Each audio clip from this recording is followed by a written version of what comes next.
Mark, here we are at your innovation event. We're not on a field with a bunch of sweatpants and cleats. This is extraordinary at Moynihan Station, the destination for Fashion Week. So who is Nike today? Well, we're unveiling a whole new wave of innovation from digital platforms, our Nike Plus app, which is personalized service for athletes, incredibly exciting to make it easy to get fit, a real important step for us, a connected app that actually allows you to have your own personal store to get fit in terms of what your personal goals are. It's all about personal service that's adapted for you. And then we have a whole range of innovation and projects across the product spectrum, from new forms of Nike Air, breakthroughs, whole new forms of FLYKNIT, Nike FLYKNIT, digital knitting is taken to the next level. And then we have...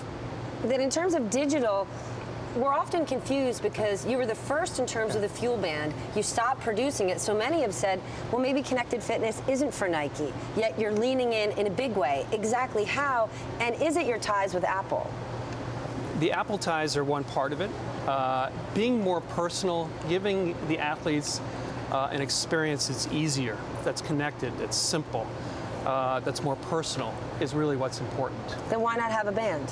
Well, the access to data and a dashboard is not enough, in our opinion. It's part of the process. So people will be collecting data with other devices. That's just not what we're doing.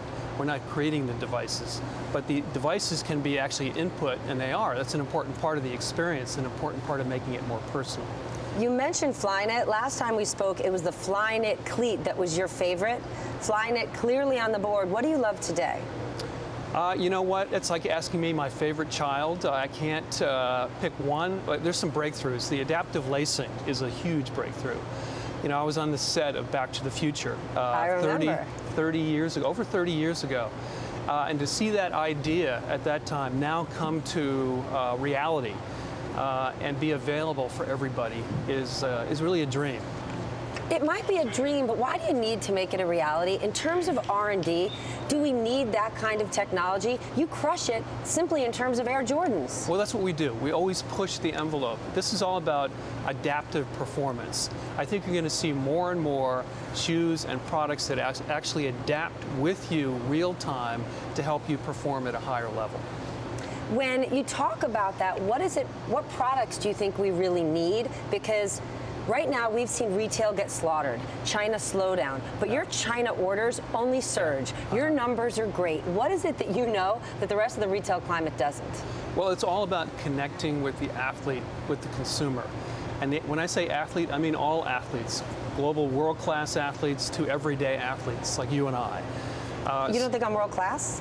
I think you're world-class in a lot of ways, and I'm talking about Olympic level, okay. So the important part is to connect with the athletes and give them something that they need and they want. And it could be something from a performance standpoint that's critical for them to perform at the highest level, but also something that aesthetically puts them in the right frame of mind, that they feel good about. It's empowering. Those athletes who are women, you've said you want your women's business to double in the next 5 years. Are you still on track? Absolutely. Women's business for us is incredibly important. Women are more active today than ever before. That's not a trend, it's a movement, and we expect that to continue, and we want to lead in that respect. You don't feel like it's a catch-up? Because when we think about women, we often think names like Lululemon. We've seen you sever ties with Maria Sharapova. I'll just say that the women's opportunity for Nike is huge, and we're excited to be a part of leading that effort. The opportunity is huge, but what are you doing? What results do you have that prove you're getting there? Oh, our business in the women's side of is growing at a much faster clip than our men's business, and we expect that to continue. It's a smaller percentage of our business today, but we expect that to outpace our men's business for the foreseeable future. What's in store for this lifetime LeBron contract? Because when we think basketball right now, we think Steph Curry, and you don't have Steph. We don't have Steph, but we have some amazing athletes. I think we should not forget the incredible athletes that Nike has. A range of athletes across all sports. Very happy with the athlete. They're what drives the inspiration, the insights that ultimately create the innovation that drives the company. Do you feel the temptation to go off the athlete route? We've seen what Kanye West has done, we've seen what Adidas has done with Kanye. Yeah. Kanye's taken a stab at Nike, even you, but many people say Kanye West, that's a marketing expense, doesn't affect their bottom line. Yeah. Do you want to stick with athletes? Well, we're all about athletes. Really, our bottom line, our core is about athletes. And again, athletes is not just the world-class athletes, it's all athletes. So we may work with someone like Kevin Hart, for example, who was here yesterday. An amazing athlete. Obviously, he's an entertainer, and he's got energy that's unbelievable. So having him here and being a part of this event to unveil the innovation that we've got was incredibly appropriate. Well, you don't have a favorite product. If there's only one product we could see today here, what should it be? I would say the one that's capturing the most attention is the adaptive lacing, the power lacing, and the gateway into the future of adaptive performance. That's a massive breakthrough.